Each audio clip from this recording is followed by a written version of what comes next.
It all kicked off with a goat and a wedding veil. I swear, I'm not making this up.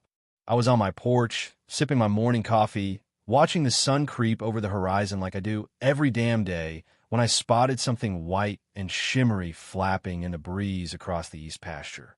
My first thought was, did Lisa's laundry line snap again? My second thought, as my eyes adjusted, was why the hell is our goat, Daisy, prancing around with a lace veil draped over her head, chewing on what looked like a satin sash? I spat coffee all over my flannel and nearly choked. By the time I hopped in my pickup and rumbled out to the field, the chaos had already taken root. A wedding tent the size of a small stadium was going up on my land, and the ringleader was a woman named Vanessa. When I say Vanessa, I mean the full city slicker package, high heels sinking into my dirt, barking into a walkie-talkie like she was directing a Hollywood blockbuster. Behind her, a crew of frazzled workers wrestled with a chandelier bigger than my water tank. Off to the side, some lady in yoga pants was lighting sage to cleanse the cow VY Bess. I killed the engine, stepped out, and stared at what used to be my pasture. Vanessa clocked me and flashed a smile that screamed, "You're irrelevant."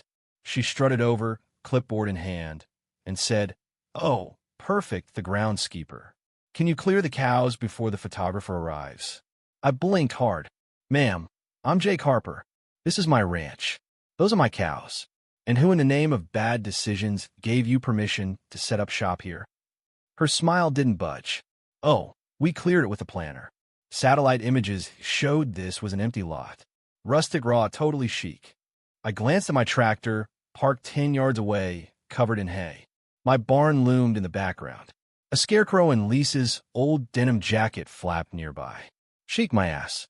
I tried to keep it CIVYL. Told her she was trespassing.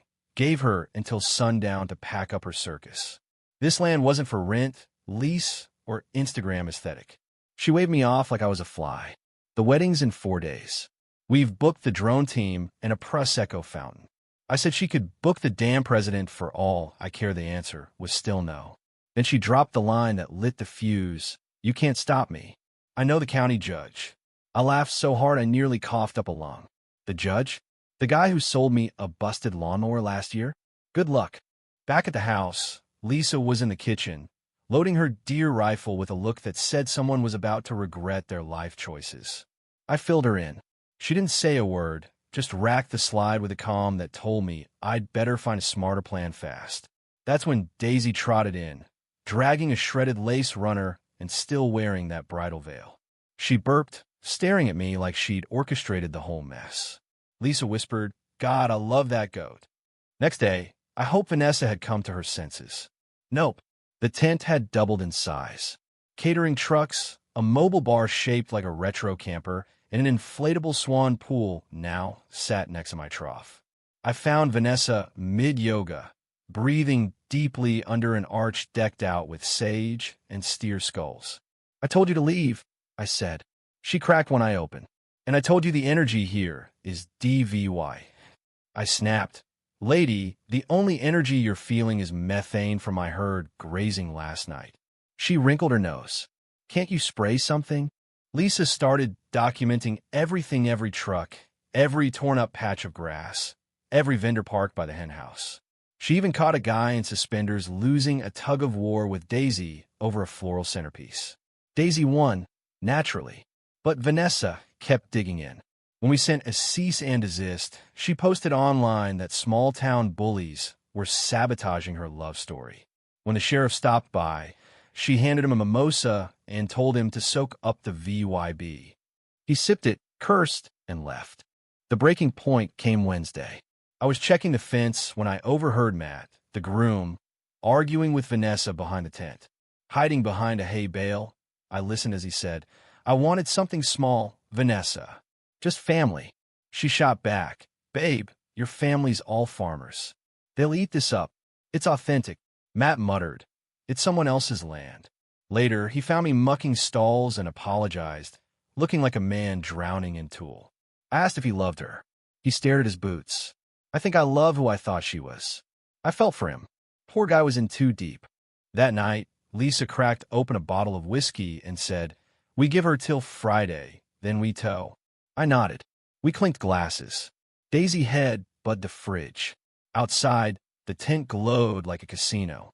At 2:57 a.m. Friday, I fired up my hay truck, its engine growling like a bear with a grudge. Lisa was outside, flashlight in her teeth, spitting sunflower seeds like a coach before a big game. Daisy hopped into the passenger seat, tail twitching, ready for the show. I didn't argue. That goat had earned her spot. We crept toward the tent, headlights off, the moon casting shadows on its white walls. It almost looked pretty if it wasn't choking my land. I backed the truck up, hooked chains to the tent's corner post, and gave Lisa a nod. She whistled. This is either genius or the dumbest thing we've ever done. I grinned. Both. I eased into gear, and the truck pulled. The tent fought back at first, but my trucks hauled cattle through blizzards. With a groan of steel and ripping fabric, the corner gave. Slowly, I dragged the whole damn thing half-standing, half-collapsing Jinto the cattle paddock. The cows blinked at their new neighbor. One crapped on a monogrammed runner. Lisa clapped like she was at the opera. Vanessa woke up screaming like I'd burned her dream board. "What have you done?" she shrieked, pointing at me like I'd torched a masterpiece. I leaned out the window. "Took back my land." "You're welcome." She went live on her phone, ranting about rural terrorism and naming me, Jake Harper, as the VY lane.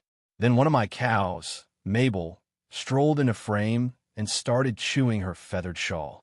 Vanessa swatted at her, and Mabel nudged her straight into a mud patch. Lisa laughed so hard she had to sit down. The live stream blew up online. By noon, news vans rolled in. Reporters asked if this was a stand against the wedding industry. Someone launched a GoFundMe to free the rustic tent. Lisa sold T-shirts from the porch, not my pasture. Vanessa unraveled. Her crew bailed. The Prosecco fountain collapsed under Daisy's curiosity, and a kid from town jammed a spoon in the cake.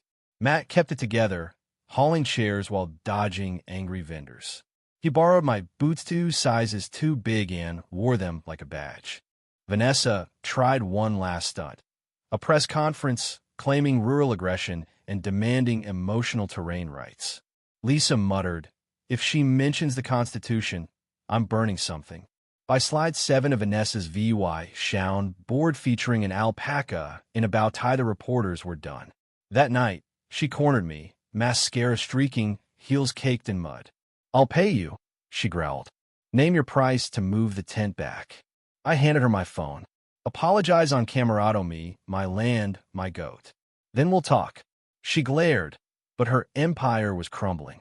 She took the phone. "I'm sorry," she said, voice tight, to Jake, his pasture, his cows, and his goat, who's smarter than me. I nodded. "Good. Try the rec center. No livestock." The wedding happened, but not as Vanessa dreamed. The rec center was a far cry from her swan sculptures and candle mazes. Mismatched chairs, butcher paper aisle, clearance bin flower sit was raw real. Matt showed up in a thrift store suit and my boots, looking more himself than ever. He gave me a carved sign, Harper's Ranch, no trespassing unless you brought pie. I dug out a clean shirt and went. The ceremony was chaos. The quartet bickered, guests whispered, and Vanessa walked in, stripped of her over-the-top gown, looking human for once. Matt's vows were simple, heartfelt, about choosing each other through messes. Vanessa's turn came. She paused, mic shaking. "I wanted perfection," she said. But I was performing, not building something real. The room froze. "Darren, I can't do this. You deserve someone who's here, not chasing likes." She handed back the mic and walked out. Matt didn't flinch, just nodded, like he'd seen it coming. "Guess we're eating cake early," he said, raising a glass. The room laughed, tension shattering. Later on the patio, Matt joined us, tie loose, sipping punch. "Sorry for the mess," he said. Lisa waved it off. "Best show since I ran over my ex's mailbox." He chuckled. "I'm moving to the lake. Somewhere quiet." I said, "Come by anytime. Just no gold flake cake. It freaks out the pigs." The ranch exhaled the next day. The grass was battered, but the peace was back. The local paper ran a photo of Vanessa, mid-rant, with the headline, "Love versus Livestock." She deleted her socials. Maybe she learned something. Maybe not. Lisa and I watched the sunrise. Daisy still chewing a ribbon. Think she'll come back? Lisa asked. I shrugged. Not unless she's marrying a rodeo clown. We clinked mugs. I hung Matt's sign at the gate. Life moved on, with one hell of a story to tell. So what do you think? Was I too harsh towing that tent? Or did Vanessa get what she deserved? Should Matt have fought for her? Or was he right to let her go? And who's the real hero, Hiram? Lisa or Daisy the goat? Drop your thoughts below, hit that like button if you're Team Ranch, and subscribe for more stories where the land fights back.